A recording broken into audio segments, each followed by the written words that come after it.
देवर उठा लाया भाभी की नाबालिग छोटी बहन। वरुण अपने पूरे परिवार के साथ कविता को देखने उसके घर आया होता है, जहां सभी सोफे पर बैठे समोसे खा रहे होते हैं। तभी कविता चाय लेकर और छाया कचौरी लेकर हॉल में आती है और सभी को नाश्ता परोसते हुए कहती है, ये लीजिए आपके लिए चाय और ये कचौरी। सभी चाय कचौरी खाने लगते हैं। वहीं वरुण कविता को देखकर समोसे खाते खाते अपने हाथ रोक लेता है। ये देखकर सभी हैरान रह जाते हैं। तभी शांति कहती है, क्या हुआ, कुछ गड़बड़ है क्या? नहीं नहीं, मैं तो बस थोड़ा ध्यान केंद्रित कर रहा था कि आखिर इतने टेस्टी समोसे बनाए किसने हैं। अच्छा, तो क्या आपको स्वाद पसंद आया? स्वाद तो लाजवाब है ही, लेकिन जिसने ये बनाए हैं वो सच में बहुत खूबसूरत है। कविता जी, आपकी जितनी तारीफ की जाए कम है। इसका मतलब है कि आपको भाभी पसंद है। चलो, आखिरकार इस लड़के के मुंह से हाँ निकल ही गई। हमें तो लगा था कि आज भी मना कर देगा। अरे रुकिए रुकिए, लड़के को लड़की पसंद आ गई ये तो ठीक है, लेकिन लड़की से भी तो पूछो कि उसे लड़का पसंद है कि नहीं। तू चुप रह छाया, कितना बोलती है बड़ों के बीच में। चुपचाप अंदर जा और चाय के बर्तन समेट। अरे मम्मी, इसे बोलने दो ना। छाया तो हमेशा ऐसे ही शरारतें करती है। वैसे मुझे भी वरुण बहुत पसंद है। जब सब राजी है तो फिर देरी किस बात की। अब तो बस शादी की तारीख निकालनी है और जश्न शुरू करना है। शांति के बातों से दोनों परिवार हंसने लगते हैं और फिर कुछ देर के बाद बातचीत करने के बाद वरुण और उसके परिवार वाले विदा लेकर अपने घर चले आते हैं। ऐसे ही कुछ दिन बीतते हैं। शादी की तारीख निकलती है। दोनों परिवार वाले शादी की तैयारी में जुट जाते हैं। और फिर एक दिन, मालती, सारा सामान पैक हो गया? शगुन के गहने और कपड़े एक बार चेक कर लो, हमें कोई कमी नहीं छोड़नी है। हाँ जी, सब तैयार है। मैंने खुद अपने हाथों से सारा सामान रखा है। माँ, क्या मैं रामलाल अंकल को फोन लगा लूं? हमें निकलना चाहिए, वो लोग हमारा इंतजार कर रहे होंगे। हाँ, फोन लगा लो, कह दो कि हम शगुन लेकर निकल रहे हैं। जिसके बाद बादल रामलाल को फोन कर उन्हें शगुन लेकर आने की खबर देता है। वहीं दूसरी तरफ छाया के घर में भी शादी की पूरी तैयारियां चल रही होती हैं। हॉल में सुंदर सजावट की गई थी, जहां तरह तरह के पकवान भी रखे हुए थे। वहीं छाया हॉल में रखे एक सोफे के पास खड़ी होकर कुछ अजीब हरकतें कर रही थी कि तभी कविता उसे कहती है, छाया, तू सोफे के पीछे क्या कर रही है और ये पीठ घुमाकर क्या छिपा रही है? मुझे कुछ गड़बड़ लग रहा है। कुछ नहीं दीदी, बस ऐसे ही देख रही थी कि सोफा मजबूत तो है ना, जीजा जी अच्छे से बैठ तो पाएंगे ना। तू ज्यादा दिमाग मत चला, चुपचाप जाकर रसोई में हाथ बटा। मम्मी अकेले परेशान हो रही है और मेहमान भी आने वाले हैं। छाया हंसते हुए रसोई में चली जाती है और शरबत बनाते हुए चुपके से मिर्ची का डिब्बा उठाती है और पानी के गिलास में मिलाने लगती है। तभी शांति किचन में आकर, छाया, ये तू क्या कर रही है? मम्मी वो कुछ नहीं, मैं तो बस शरबत बना रही थी। शरबत? मिर्ची का शरबत? नहीं मम्मी, मिर्ची का नहीं, वो मौसम्बी का शरबत है। वो थोड़ा लाल रंग डाल दिया था ताकि अच्छा दिखे। ठीक है, जो भी करना है जल्दी कर, तेरे होने वाले जीजा अपनी फैमिली के साथ आते ही होंगे। ऐसे ही थोड़ी देर के बाद बादल का पूरा परिवार छाया के घर पहुंचता है। रामलाल और शांति सबका स्वागत करते हैं। फिर सभी लोग हॉल में सोफे पर बैठ जाते हैं और बादल उसी सिंगल सोफे की तरफ बढ़ रहा होता है जिस पर छाया ने कुछ किया था। तभी छाया बादल को रोकते हुए कहती है, रुकिए बादल जी, रुकिए, आप इस सोफे पर नहीं बैठ सकते। ये आपके लिए नहीं है, ये तो मेरे जीजा जी के लिए है। अरे छाया, बैठने देना उसे। ये क्या लगा रखा है? इसका सोफा उसका सोफा, मेहमान है वो हमारे, तमीज से बात कर। नहीं पापा, इस सोफे पर सिर्फ जीजा जी ही बैठेंगे। बादल जी आप कहीं और बैठ जाइए। दामाद जी, आप ही बैठ जाइए, नहीं तो ये लड़की किसी को बैठने नहीं देगी। इसका बचपन तो अभी तक नहीं गया है। जिसके बाद वरुण आकर मुस्कुराते हुए उस सोफे पर बैठ जाता है। वहीं छाया की धड़कनें तेज हो जाती हैं। उसे लगा था कि सोफा टूट जाएगा, लेकिन वरुण को कुछ नहीं होता। वरुण आराम से बैठा रहता है। तभी छाया मन ही मन सोचती है, ये सोफा टूटा क्यों नहीं? मैंने तो इसकी कीलें ढीली कर दी थी। छाया, अब खड़ी खड़ी क्या सोच रही है? मेहमानों के लिए शरबत लेकर आ, सबको प्यास लगी होगी। हाँ दीदी, अभी लाई। सोफे से बच गए जीजा जी, पर मेरे मिर्ची वाले शरबत से कैसे बचोगे? जिसके बाद छाया रसोई में जाकर शरबत के गिलास लेकर आती है और सबसे पहले वरुण के पास जाकर उसे शरबत देती है। तभी शांति कहती है, अरे छाया, तेरे होने वाले जीजू के मम्मी पापा भी बैठे हैं, पहले उन्हें तो पूछ। मम्मी, मैं साली हूँ ना, तो मेरा रिश्ता पहले जीजू से है, इसलिए पहला हक उनका बनता है। तभी बादल बीच में आकर शरबत का गिलास उठाते हुए कहता है, अरे भैया की होने वाली साली साहिबा, आपने मुझे सोफे पर तो बैठने नहीं दिया, लेकिन ये शरबत तो मैं ही पीऊंगा। अरे रुकिए, ये शरबत आपके लिए नहीं, मेरा मतलब है। बादल बिना सुने एक ही सांस में पूरा शरबत गटक जाता है और जैसे ही शरबत उसके गले से नीचे उतरता है, बादल का चेहरा टमाटर की तरह लाल हो जाता है। उसकी आंखों से पानी और माथे से पसीना बहने लगता है। तभी वो परेशान होते हुए कहता है, उफ, ये ये क्या है? पानी पानी दो मुझे। और ये शरबत है या खौलता हुआ लावा? इसने तो मेरी जान निकाल दी। पानी। अरे मैंने तो कहा था ये आपके लिए नहीं, वरुण जीजा जी के लिए था। आपने सुना ही नहीं और पी गए। छाया, तूने ये क्या किया? तूने शरबत में मिर्च मिलाई थी। वही शांति तुरंत पानी लाकर बादल को दे देती है और बादल हड़बड़ाते हुए पूरा पानी पी लेता है। तभी रामलाल गुस्से में छाया का हाथ पकड़कर उसे खींचते हुए अंदर के कमरे में ले जाता है और गुस्सा होते हुए कहता है, मैंने तुझे मना किया था ना कि कोई शरारत मत करना। आज तूने सारी हदें पार कर दी। क्या तू ये रिश्ता तोड़ कर ही मानेगी? पापा मैं तो बस थोड़ा मजाक कर रही थी। मुझे क्या पता था कि बादल जी वो खुद ही पी जाएंगे। मैं तो वरुण जीजा जी को पिलाना चाहती थी। चुप एकदम। अगर आज ये रिश्ता टूटा तो मैं तेरा मुंह नहीं देखूंगा। चुपचाप यहीं बैठी रहे, बाहर मत आना। वहीं हॉल में बादल अब थोड़ा ठीक महसूस कर रहा होता है तो वरुण की तरफ देखकर अपना गला सहलाते हुए कहता है, भैया देख लो, आपकी साली बहुत खतरनाक है। उसने मेरी हालत खराब कर दी। शादी के बाद न जाने आपका क्या होगा। छोटे, तुझे इतना भी नहीं पता कि वो शरबत मेरे लिए था। अच्छा, तो वो आपके लिए था? हाँ, और तुझे सोफे पर बैठना था ना। अब मैं तुझे बैठाता हूँ। इस सोफे पर बैठ। वरुण खड़ा होता है और बादल को उस सिंगल सोफे पर बैठा देता है। जैसे ही बादल का वजन सोफे पर पड़ता है, सोफा कड़क की आवाज के साथ टूट जाता है और बादल जमीन पर गिर जाता है। आउच! मेरी कमर! ये सोफा भी टूटा हुआ था। भैया आपने जानबूझकर मुझे यहाँ बिठाया ना। ये सोफे का सारा इंतजाम मेरे लिए ही था। हाँ, लेकिन तेरी फूटी किस्मत है कि मेरे बैठने पर नहीं टूटा और तेरे बैठने पर टूट गया। बादल उठकर खड़ा होता है। तभी रामलाल वहां आ जाता है और कहता है, अरे बादल बेटा, चोट तो नहीं लगी? मेरी छोटी बेटी बड़ी नादान है, उसमें बचपना भरा हुआ है, उसे माफ कर दो बेटा। अरे कोई बात नहीं रामलाल जी, बच्चे शरारत नहीं करेंगे तो कौन करेगा? हमें कोई बुरा नहीं लगा। हाँ। इतना कहकर शगुन की सारी रस्में पूरी कर वरुण और उसके परिवार वाले अपने घरों को लौट आते हैं और फिर कुछ दिनों के बाद सगाई की बड़ी पार्टी रखी जाती है। स्टेज पर सगाई की रिंग सेरेमनी होती है। फिर वरुण स्टेज से नीचे उतरता है। तभी उसे देख छाया कहती है, जीजू लगता है आप खड़े खड़े थक गए हैं, आप थोड़ा बैठकर आराम कर लो। नहीं छाया, मैं ठीक हूँ। पिछली बार सोफे वाला हादसा मैं भूला नहीं हूँ। अरे जीजू आप तो डर गए, इस बार कुछ नहीं होगा। छाया ऐसा कहकर वरुण को एक गोल कुर्सी के पास ले जाती है जो चादर से ढकी हुई थी। छाया उसे बैठने के लिए कहती है। तभी बादल वहां आ जाता है और अपने भाई के कान में कहता है, भैया थोड़ा संभल कर। आपको पता है ना कि आपकी साली कितनी खतरनाक है। मुझे लगता है इसमें भी कोई चाल है। हाँ भाई, मुझे पता है, लेकिन शायद इसे नहीं पता कि हम भी कम चालाक नहीं हैं। छाया वरुण को ऐसा कहते हुए सुन लेती है और कहती है, अरे जीजू इस बार कोई चालाकी नहीं है, मैं आपको खुद बैठकर दिखा देती हूँ। छाया उस कुर्सी पर पहले खुद बैठ जाती है, उसके बाद खड़े होकर अपने जीजा जी को बैठने के लिए कहती है। फिर वरुण उस पर बैठ जाता है और उसके बगल में बादल के बैठते ही चादर के नीचे रखा हुआ पानी का गुब्बारा फूट जाता है, जिससे बादल पूरी तरह गीला हो जाता है। ये देखकर शांति गुस्सा होते हुए कहती है, छाया तूने फिर शरारत की। ये लड़की कभी नहीं सुधरने वाली। बेटा इस लड़की ने तुम्हें गीला कर दिया। आओ बेटा, मैं तुम्हें बंटी के कपड़े दे देती हूँ, कपड़े बदल लो। बादल खड़ा होकर वहां से जाने लगता है और जाते हुए अपने मन में कहता है, अभी तो शादी भी नहीं हुई है और इसने मेरी हालत खराब कर दी। भगवान बचाए इस लड़की से। ऐसे ही सगाई की रस्म भी खत्म होती है। सभी अपने अपने घर चले जाते हैं। धीरे धीरे समय बीतता है और फिर शादी के दिन धूमधाम से बारात कविता के घर आती है, जहां जोर शोर से नाच गाना चल रहा होता है। वहीं 7 फेरे होने के बाद वरुण अपने जूते ढूंढने लगता है और छाया से कहता है, चलो भाई अब मेरे जूते दे दो। क्या मुझे ऐसे ही नंगे पैर घर भेजोगे?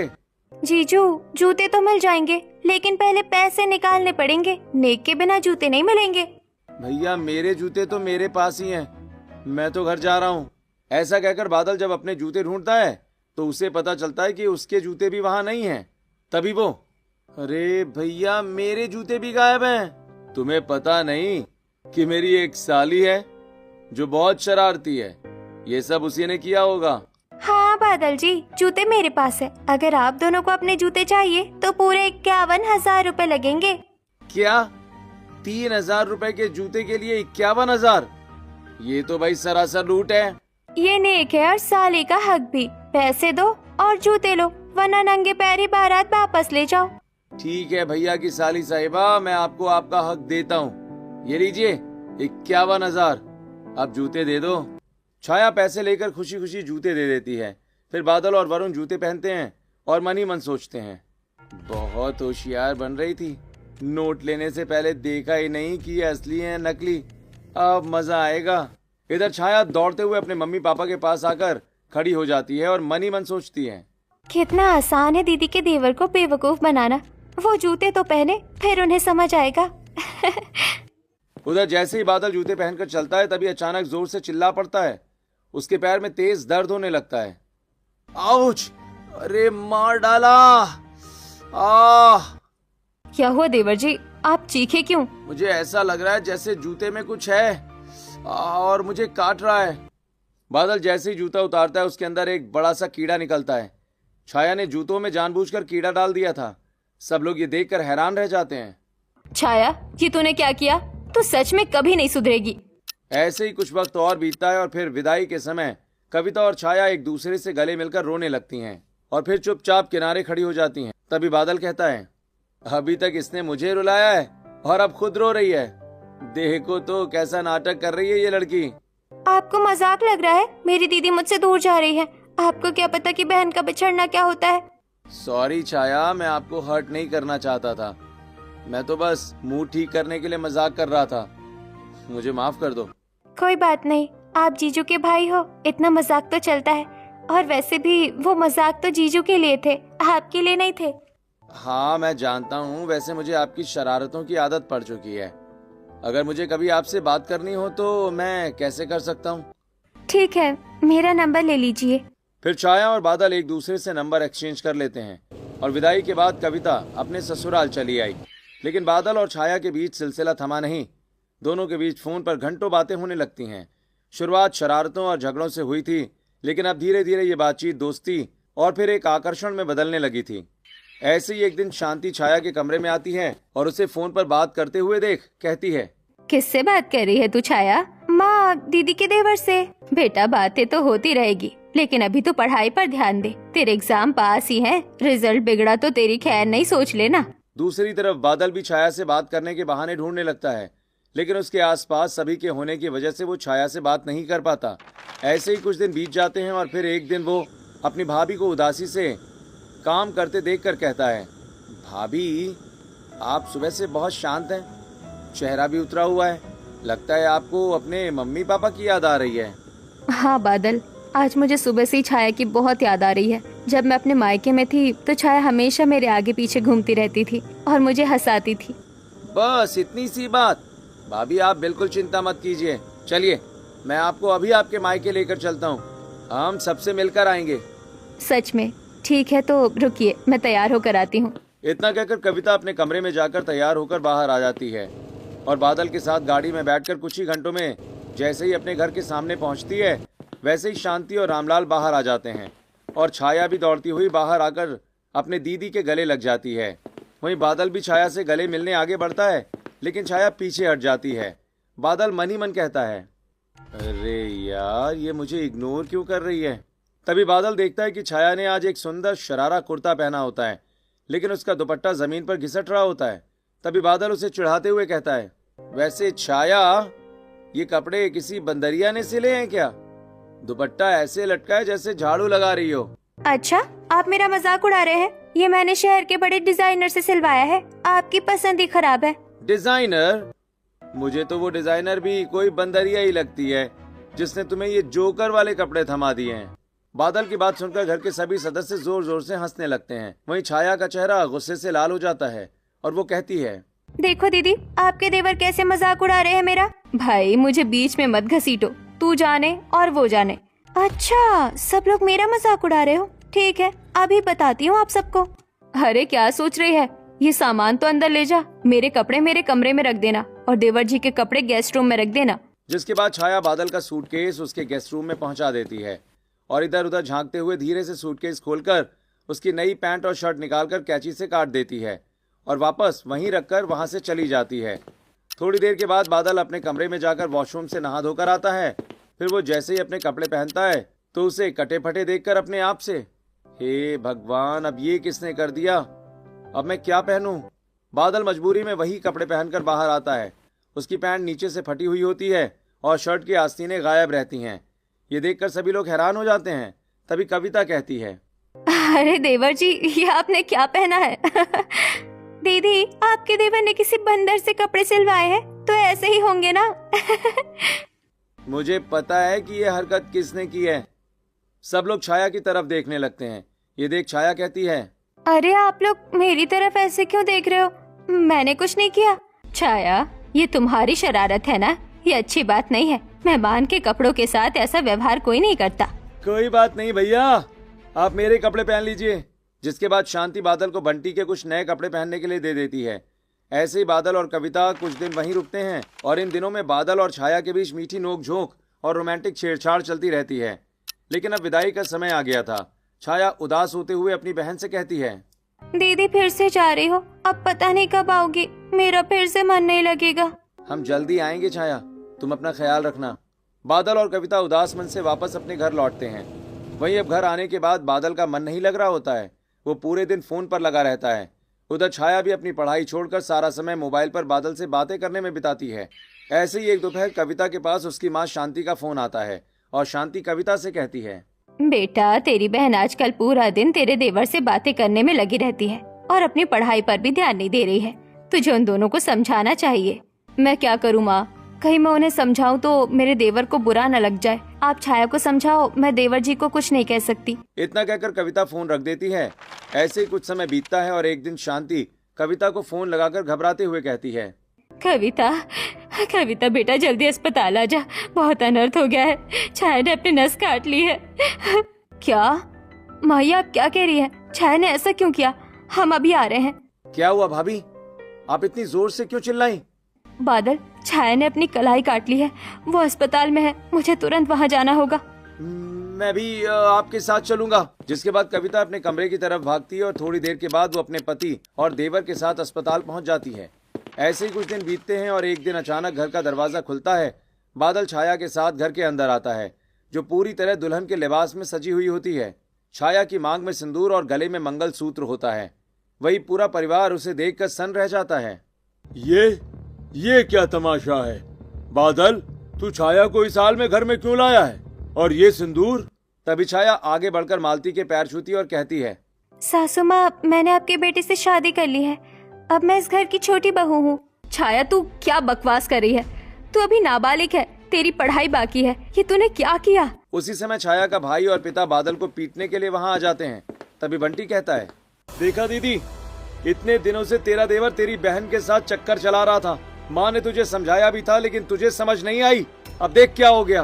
बंटी, मुझे नहीं पता था कि बात यहाँ तक पहुँच जाएगी। मुझे लगता था कि बात सिर्फ मस्ती मजाक तक ही सीमित है। चुप कर, तू कोई दूध पीती बच्ची नहीं है। तूने ही अपने देवर को उकसाया होगा ताकि तेरी बहन इस घर में आ सके। हाँ, मुझे भी यही लगता है। जरूर इसमें कविता की भी मर्जी शामिल है। मुझे तुझसे ये उम्मीद नहीं थी कविता। सासू माँ, दीदी को मत डांटो, इसमें उनकी कोई गलती नहीं है। छाया की बात सुनकर कविता छाया को एक थप्पड़ मारते हुए कहती है, चुप हो जा। तूने ये जो किया है इसका जिम्मेदार सब मुझे ही ठहरा रहे हैं। आखिर तेरी ऐसी भी क्या मजबूरी थी कि तूने मुझे भी नहीं बताया और मेरे देवर से शादी कर ली, वो भी इस तरह। इतना कहकर कविता बादल की तरफ मुड़ती है और कहती है, देवर जी, मेरी बहन तो अभी छोटी है, नाबालिग है, लेकिन आपको तो समझ है। आपको इस तरह से उससे शादी नहीं करनी चाहिए थी। क्यों किया आपने ऐसा? क्या हुआ बादल, तू जवाब क्यों नहीं दे रहा है? तुझे सांप सूंघ गया है क्या? माँ अब ये कुछ नहीं बोलेगा, बोलेगी पुलिस। पुलिस को फोन करो पिताजी। अब नाबालिग लड़की से शादी करने के जुर्म में इसे जेल होगी, तब इसे समझ आएगा। रुक जाओ बंटी, ये करके तुम हमारे घर की इज्जत के साथ साथ अपने घर की इज्जत भी खराब करोगे। मेरी बात समझने की कोशिश करो। इतना बड़ा कांड हो गया और तू चाहती है कि हम चुपचाप बैठे रहें। इतना सब कुछ होने के बाद भी तो अपने देवर का ही साथ दे रही है। नहीं माँ, मैं अपने देवर का साथ नहीं दे रही हूँ, बल्कि आप सबको आईना बता रही हूँ। अगर बात आगे बढ़ी तो हम दोनों परिवारों की इज्जत सड़क पर आ जाएगी। कविता अपने घर वालों को अपने रिश्ते का हवाला देकर किसी तरह समझाकर वापस भेज देती है। छाया और बादल भी अपने कमरे में चले जाते हैं। अगले दिन सुबह छाया उठकर हॉल में आती है, लेकिन कोई भी छाया से बात नहीं कर रहा होता है। जिसके बाद छाया रसोई में जाती है और अपनी सास के लिए चाय बनाने की कोशिश में रसोई पूरी तरह अस्त व्यस्त कर देती है। लेकिन वो जैसे तैसे चाय बना लेती है। फिर वो अपनी सास को चाय लाकर दे देती है। वहीं मालती चाय पीकर, चाय बनाई है या मिट्टी का पानी? इसमें ना चीनी है ना चाय पत्ती का सही स्वाद। एक तो मेरा बेटा अपनी भाभी की नाबालिग बहन उठा लाया, ऊपर से इसे काम करना भी नहीं आता। मम्मी जी, मैं सीख रही हूँ ना, धीरे धीरे सब सीख लूंगी। हाँ, पढ़ाई लिखाई छोड़कर तूने ये रास्ता चुना है, अब तुझे ये सब सुनना ही पड़ेगा। घर संभालना खिलौनों का खेल नहीं है। ऐसे ही वक्त बीतता है और अगले दिन छाया छत पर कपड़े सुखा रही होती है। वहीं कविता फूलों में पानी दे रही थी। तभी पड़ोसन कामनी और सरिता उसे छत से देखकर कविता से कहती हैं, अरे कविता, तुम्हारी बहन यहाँ क्या कर रही है? कुछ नहीं, बस कुछ दिन मेरे साथ यहाँ रहने आई थी। ऐसा कहकर कविता बात को टाल देती और पड़ोसियों को कुछ नहीं बताती। इधर बादल ने नाबालिग लड़की से शादी तो कर ली थी, लेकिन पुलिस के डर से अब वो भी डरा सहमा रहने लगा था। ऐसे ही एक दिन छाया अपने कमरे में बैठी मनी मन सोच रही थी। पहले तो ये मुझे हरदम बात किया करते थे, लेकिन आजकल तो मुझे फोन ही नहीं करते, बस ऑफिस में ही बिजी रहते हैं।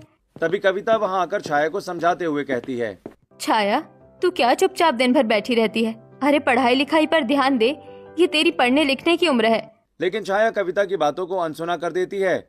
और फिर अगले दिन छाया बादल को ऑफिस जाते समय बाय कर रही होती है कि तभी कामिनी छाया को बाय करते हुए देख लेती है।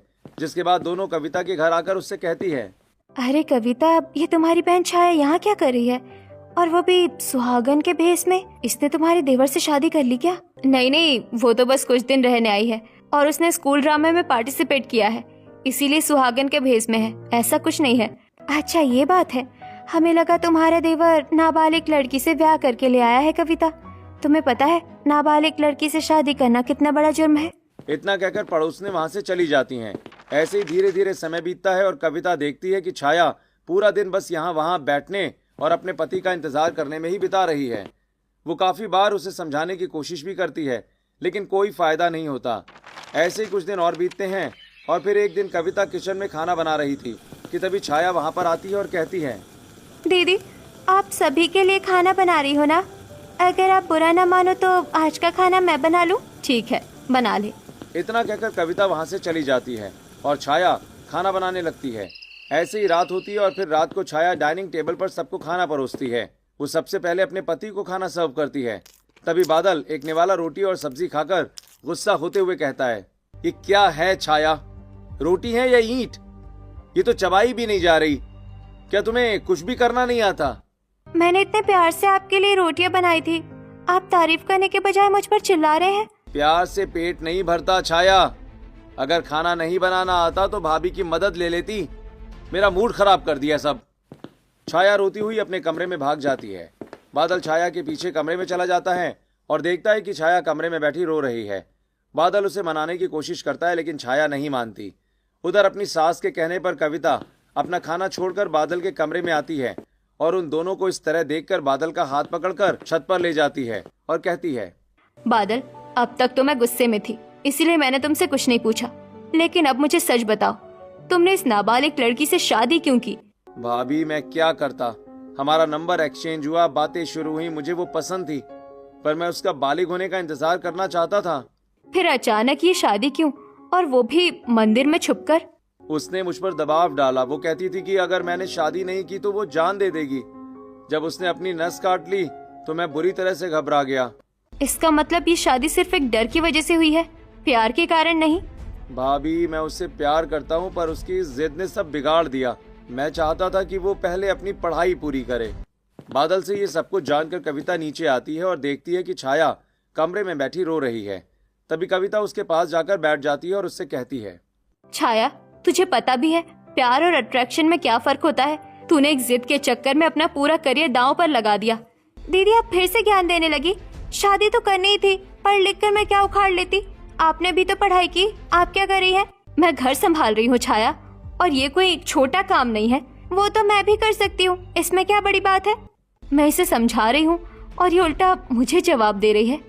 अब मैं इसे बताती हूँ कि इसमें क्या बड़ी बात है। अगले कुछ दिन कविता छाया को घर के काम सिखाती है, झाड़ू पोछा, भारी कपड़े धोना और पूरे परिवार का खाना बनाना। और फिर एक दिन छाया पूरे परिवार का खाना बनाकर डाइनिंग टेबल पर लगाती है। सभी लोग छाया के हाथ का बना खाना खाकर उसमें कमियां निकालने लगते हैं।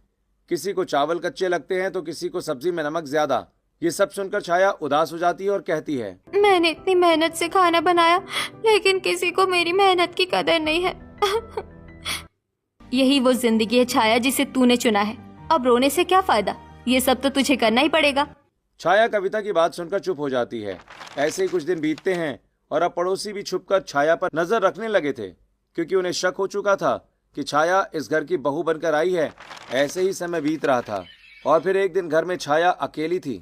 तभी मौका पाकर कामिनी और सरिता छाया के पास आकर बातें करने लगती हैं।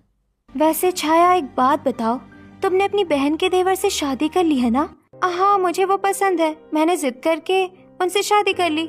तभी कविता वहां आकर ताली बजाते हुए कहती है, वाह छाया, तुम तो एक्टिंग में बिल्कुल परफेक्ट होती जा रही हो। इस बार के ड्रामे का अवार्ड तुम्हें ही मिलेगा।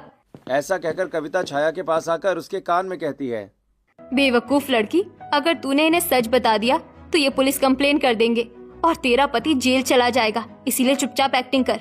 कविता की बात सुनकर छाया भी एक्टिंग करने लगती है और कहती है, हाँ, मैं अपनी एक्टिंग की प्रैक्टिस बहुत अच्छी तरह करूंगी, ये अवार्ड मुझे ही जीतना है। पड़ोसी पूरी तरह कंफ्यूज हो जाते हैं और वहां से चले जाते हैं। ऐसे ही समय बीत रहा था और एक दिन छाया अपने कमरे में चुपचाप बैठी होती है। तभी कविता उसके कमरे में आकर उसे समझाते हुए कहती है, छाया, तुझे कितनी बार समझाया है कि तेरे पेपर होने वाले हैं, पढ़ाई पर ध्यान दे।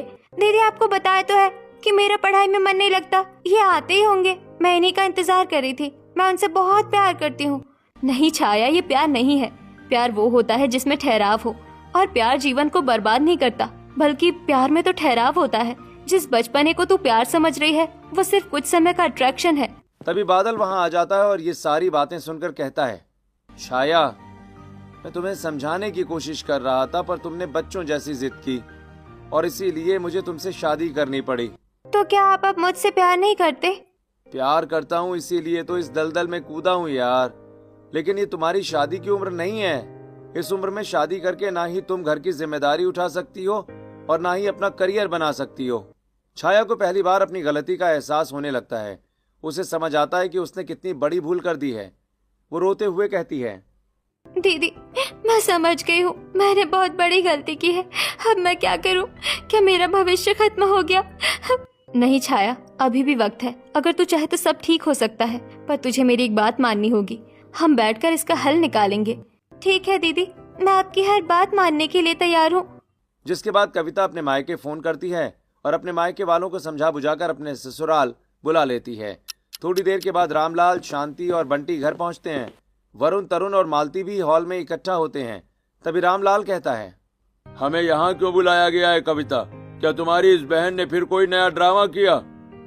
हमें अब इससे कोई मतलब नहीं है। हमारी तो समाज में नौक कट गई है। लोग पूछते हैं कि छोटी बेटी कहाँ है, तो हमारे पास कोई जवाब नहीं होता। पापा गुस्सा थूक दीजिए। छाया को अपनी गलती का एहसास हो गया है। वो अब अपनी पढ़ाई पूरी करना चाहती है और अपने भविष्य को संवारना चाहती है। लेकिन कविता, शादी तो हो चुकी है, अब समाज क्या कहेगा? और बादल का क्या? भाई हमें डर है कि कहीं कोई पुलिस केस ना हो जाए। बादल का करियर शुरू होने से पहले ही खत्म हो जाएगा। पापा जी, मैंने सब सोच लिया है। अगर हम अभी चुपचाप छाया को वापस घर भेज दे और वो अपनी पढ़ाई पर ध्यान दे तो किसी को कुछ पता नहीं चलेगा। पर ये शादी, इसका क्या होगा? मांग का सिंदूर और ये मंगलसूत्र? सासू माँ, मैं ये सब उतार दूंगी। मैं अभी अपनी जिम्मेदारियाँ उठाने के लायक नहीं हूँ। मैं बादल जी के लिए एक बोझ नहीं बल्कि उनकी ताकत बनना चाहती हूँ। मैं अपनी ग्रेजुएशन पूरी करूंगी। छाया, मुझे खुशी है कि तुमने ये फैसला लिया। मैं भी यही चाहता था। मैं तुम्हारा इंतजार करूंगा, पर पहले तुम्हें खुद को साबित करना होगा। थैंक यू बादल जी। मैं आपसे वादा करती हूँ कि मैं मन लगाकर पढ़ूंगी। क्या आप मुझसे कभी कभी फोन पर बात करेंगे? हाँ, कभी कभी बात कर लिया करेंगे, पर प्रॉमिस करो कि पढ़ाई के समय सिर्फ पढ़ाई होगी। जिसके बाद छाया अपने सामान पैक करके हॉल में आती है और अपनी दीदी कविता के गले लगकर कहती है, थैंक यू दीदी, आपने सच दिखाकर मेरी आंखें खोल दी। फिर रामलाल और शांति अपनी बेटी को वापस घर ले जाते हैं। समय तेजी से बीतने लगता है। छाया ने दिन रात एक कर दिया है और कॉलेज में टॉप करती है और अपनी ग्रेजुएशन पूरी कर लेती है। इन 3 सालों में बादल और छाया के बीच का रिश्ता और भी गहरा और परिपक्व हो गया था। वहीं अपनी बेटी के रिजल्ट पर रामलाल कहता है, शांति, आज हमारी छाया का रिजल्ट आया है। उसने पूरे जिले में टॉप किया है और अब वो बालिग भी हो गई है। हाँ जी, अब समय आ गया है जब हम इसकी विदाई पूरे मान सम्मान के साथ करें। बादल बेटा भी अब प्रमोट होकर बड़े पद पर पहुंच गया है। जिसके बाद रामलाल और शांति मिलकर बादल के परिवार वालों से छाया की शादी की बात करते हैं। ऐसे ही उनके बीच दिन तय होता है और शादी वाले दिन छाया दुल्हन के लिबास में तैयार, उसके चेहरे पर आत्मविश्वास साफ साफ झलक रहा होता है। वहीं धूमधाम से बादल अपनी बारात लेकर छाया के घर पहुंचता है, जहां उनकी शादी होती है और फिर छाया विदा होकर वापस अपने ससुराल आ जाती है।